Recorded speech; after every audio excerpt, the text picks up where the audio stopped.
Salut, c'est Chocobulb. Eh oui, allez, aujourd'hui une vidéo pour discuter animation en 2D, histoire de parler sérieux entre deux cartoons. Et je vais vous donner mon avis sur l'opportunité de se lancer dans l'animation 2D. Bon, là évidemment, je m'adresse à ceux qui n'ont jamais fait d'animation, mais qui seraient super tentés d'en faire. Et pour faciliter ta décision, je te donne quelques trucs à savoir.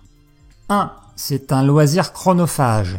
T'as pas idée du temps que tu vas passer à dessiner pour sortir quelques minutes d'animation. Tiens, pour exemple, moi je passe en moyenne une douzaine d'heures par semaine. Il me faut bien 4 semaines pour sortir une animation tout juste potable de 3 minutes. Tu fais le compte, une cinquantaine d'heures pour 3 minutes de résultat. Je te le dis, l'animation, faut vraiment avoir la passion. Pareil, l'autre jour, je regardais le youtubeur Jaza qui se faisait un défi animation en moins de 10 minutes. Eh bien, il en sort une seconde d'animation. Une seconde. Tu vois, lui, sur 50 heures, il aurait fait 5 minutes d'anime. Donc, c'est là qu'il faut que tu réfléchisses.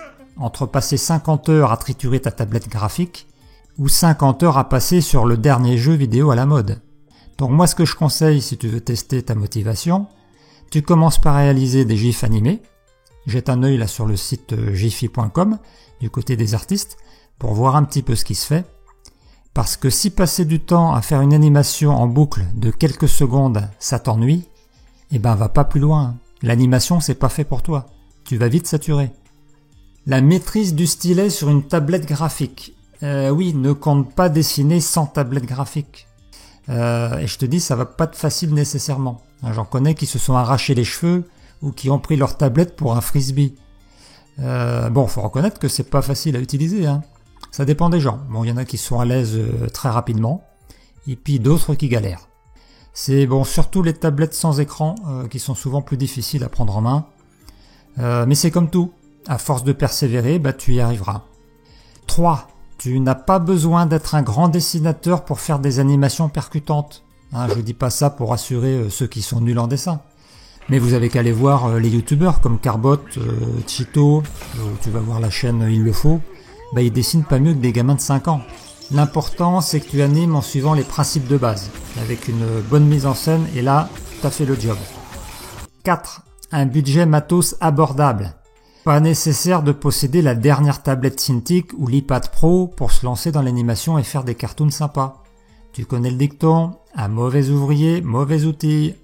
Donc en gros, si tu fais de la merde avec une tablette graphique à 100 €, tu feras aussi de la merde avec une Cintiq à 800 €. Pareil pour les logiciels. Avant de claquer ta thune dans du pro, y a le gratuit. Tu prends OpenToons, il y a Synfig. Ça, c'est des logiciels qui font le boulot, et bien plus. Il te sera toujours temps de débourser dans le haut de gamme quand tu auras fait tes preuves, ou quand tu auras fait assez de flouze avec YouTube pour te faire payer tout ça avec l'argent des abonnés. 5. Partagez vos œuvres. Et oui, n'ayez pas honte de montrer vos premières animations sur les réseaux sociaux. Il y a des sites de partage pour ça, Newgrounds, Reddit, il y en a encore d'autres, qui permettent aux débutants d'afficher leur travail. N'oubliez pas que c'est grâce au regard des autres que vous avancerez. Donc, pour conclure, si tu souhaites te lancer dans l'animation 2D, équipe-toi pour pas trop cher d'une tablette graphique pour ton ordi, ou d'un stylet pour ta tablette mobile. Télécharge un logiciel d'animation gratuit, apprends les bases de l'animation ainsi qu'à maîtriser ton stylet de dessin, commence par des gifs animés et confronte ton travail sur les réseaux sociaux. Le reste, c'est juste de l'imagination et de la persévérance. Allez, on se retrouve bientôt pour d'autres vidéos sur l'animation en 2D. À plus.